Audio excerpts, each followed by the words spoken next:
የየመኑ ሁቲ በቀይ ባህር ላይ ሲያደርግ የነበረውን ጥቃት መልሶ ሊጀምር እንደሚችል አስታውቋል። በመርከቦች ላይ ተደጋጋሚ ጥቃት በማድረግ ሀያላኑን እያስቸገረ የሚገኘው ሁቲ እስራኤል በጋዛ የኃይል አቅርቦትና ሰብአዊ እርዳታ መከልከሏን ተከትሎ ጥቃት ማድረስ እንደሚችል እወቁልኝ እያለ ነው። ከዚህ በፊት እስራኤል ወደ ጋዛ የሚሄደውን እርዳታ የምትከለክል ከሆነ ጥቃት ከማድረስ እንደማይመለስ መዛቱ ይታወሳል። የሐማስ አጋር ነኝ የሚለው ቡድኑ በቀይ ባህር ዙሪያ የሚተላለፉ የንግድ መርከቦችን በማገትና በማጥቃት የቀይ ባህር ቀጠናን እንቅስቃሴም ሲያስተጓጉለው ቆይቷል።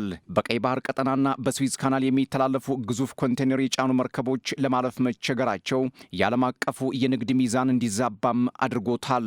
ሁቲ በእስራኤል አሜሪካና አጋሮቿ ላይ የትኛውንም ጥቃት ከማድረስ እንደማይመለስም እየተናገረ ነው። ሞት ለአሜሪካና እስራኤል በሚል መፈክሩም ይታወቃል። የሼት ሚሊሻ እንደሆኑ የሚነገርላቸው በሰሜን የመን የሚገኙት ለሁለት አስርት ዓመታት ከየመን መንግስት ጋር የሚዋጉት ፈረንጆቹ 2014 የሰናን መንግስት በመቆጣጠር በሳውዲ የሚደገፈውንና የየመን ህጋዊ መንግስት ነኝ የሚለውን ወደ ደቡባዊ ኤደን ከተማ እንዲሸሽ አድርገውታል። የመን አሁን በሁለት ኃይሎች የምትናጥ ሀገርም ሆናለች። ባለፈው ዓመት በፈረንጆቹ ታህሳስ 31 2024 ዘ ኒውዮርክ ታይምስ ባወጣው መረጃ ደቡባዊውና ሳውዲ መራሹ የየመን መንግስት በኢራን የሚደገፉትን ሰሜነኞቹን መቋቋም ባለመቻሉ ከግዛቱ እንዲያፈገፍግ ተገዷል ይላል። የሳውዲና ኢራን በየመን መገኘት ብሎም ሁለቱ የፖለቲካ ፍላጎታቸውን ለማሳካት የሚያደርጉት ጣልቃ ገብነት ቀጠናውን ረፍት አልባ አድርጎታል ሲል ያትታል። በፈረንጆቹ ጥቅምት 2023 ሐማስ እስራኤልን ማጥቃቱን ተከትሎ ሁቲም በእስራኤል ላይ ክንዱን ማንሳቱ ይታወሳል። በህዳር 2023 የእስራኤል መርከቦችንና የአሜሪካን ሰው አልባ አውሮፕላኖችን ማጥቃቱንም ተያያዘው። ከህዳር ጀምሮም የቀይ ባህር ቀጠና በሁቲ ቡድን ተደጋጋሚ የጥቃት ሰለባ በመሆን ዓለም ላይ ያለውን የንግድ ልውውጥ እንዲዛባም አድርጎታል። መረጃዎች እንደሚጠቁሙት ሁቲ ከህዳር 2023 አንስቶ በቀይ ባህር ቀጠና ላይ በሚንቀሳቀሱ መርከቦች ከ100 በላይ ጥቃት አድርሷል።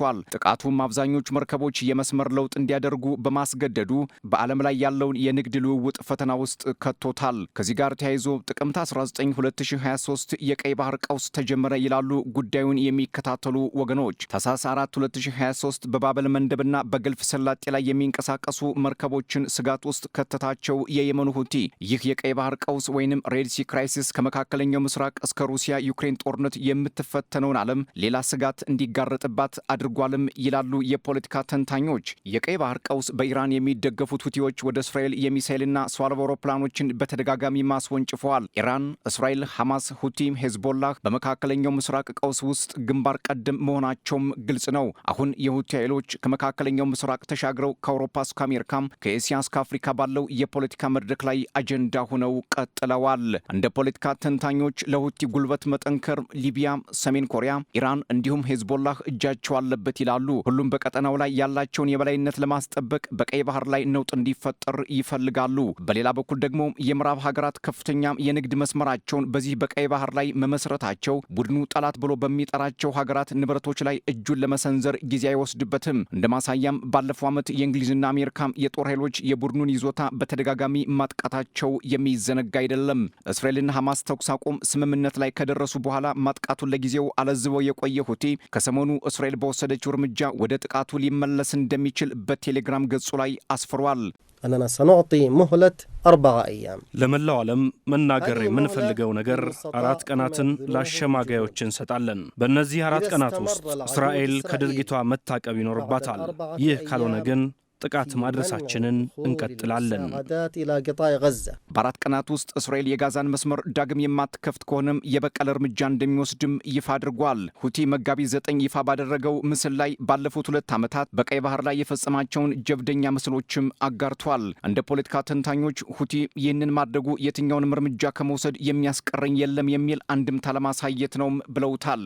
ባለፈው ጥር 19 2025 ሐማስና እስራኤል የተኩስ አቁም ስምምነት ላይ ከደረሱ በኋላ ሁቲ በደቡብ ቀይ ባህር በኤደን ባህረ ሰላጤ ላይ የሚያደርገውን ጥቃት አቁሞ ነበር። በዚህ 15 ወራትን ባስቆጠረው ጦርነት አብዛኞቹ መርከቦች የሁቲ ጥቃት ሰለባ መሆናቸውም ይታወቃል። ሁቲ ይህንን ቢልም እስራኤል ወደ ጋዛ የሚሄደውን እርዳታ አቅርቦት መከልከሏን ቀጥላለች። የእስራኤል ድርጊትም ኳታር፣ ዮርዳኖስና የተባበሩት መንግስታት ድርጅት በንጹሃን ላይ ራብ እንዲፈጠር እያደረገች ነው በሚል ወቀሳቸውን እያቀረቡባት ይገኛሉ።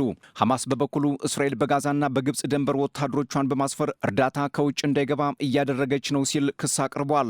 እስራኤል በበኩሏም የፊላደልፊ መተላለፊያም የመለቀው በተኩስ አቁሙ ስምምነት መሰረት ነው ስትልም ተከላክላለች። በመጨረሻም የፍልስጤም አስተዳደር ጠቅላይ ሚኒስትር ሙሐመድ ሙስጦፋ የአውሮፓ ህብረትና ዓለም አቀፉ ተቋማት የእርዳታ አቅርቦት መንገዶችን እንድትከፍት እስራኤል ላይ ጫና ማሳደር ይኖርባቸዋል ብለው መናገራቸው እስራኤል ወደ ጋዛ እርዳታ እንዳይገባ እያደረገች ባለበት ሰዓት ሁለቱን ወገኖች ለማቀራረብ በኳታር ተኩስ አቁም ለማድረግ ንግግር ተጀምሯል መባሉ የተባበሩት መንግስታት ድርጅት የተኩስ አቁሙ መቀጠል በጋዛ ለውጥ ሊያመጣ ይችላል የሚል ተስፋ እንዳለው መናገሩ እስራኤል በዌስት ባንክና በጀኒን አካባቢ ጥቃት እያደረሰች ነው የሚሉ መረጃዎች መውጣታቸው የዛሬው የመካከለኛው ምስራቅ ጦርነት ጉዳዮች ሆነው ውለዋል።